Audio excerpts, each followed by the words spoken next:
Ceiling ফ্যানের coil repair. এই video দেখতে মোবাইলটাকে ঘুরিয়ে নিন। দেখুন বজ্রপাতে নষ্ট হয়ে যাওয়া সিলিং ফ্যানের কয়েল আমি কীভাবে রিপেয়ার করি। এটি বজ্রপাতে নষ্ট হয়ে গেছে। কয়েলটা দেখতে একেবারে ফ্রেশ হলেও কয়েলে কিন্তু কানেকশান পাচ্ছে না, যার কারণে ফ্যানটি চলতেছে না। আমরা যদি এইভাবে দেখি কয়েলটাকে, তাহলে কোথাও কাটা পোড়া দেখা যাচ্ছে না এবং কয়েলটি একেবারে ফ্রেশ দেখা যাচ্ছে। তাহলে আমরা প্রথমে মিটার দিয়ে চেক করব কোন কয়েলে প্রবলেমটা হয়েছে। দেখেন এখানে দুই ধরনের তার আছে, সবুজ এবং হলুদ।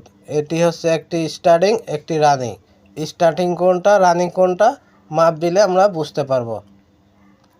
এখানে সবুজ তারে কোনো কানেকশান নেই। আপনারা মিটারে ফলো করেন, মিটারে কাটা কিন্তু একটুও নড়তেছে না। আর হলুদ তারে যদি আমরা ধরি, তাহলে দেখেন মিটারের দিকে কাটাটির ডানি চলে গেছে। তার মানে এর সাথে হলুদ তারের কানেকশান আছে,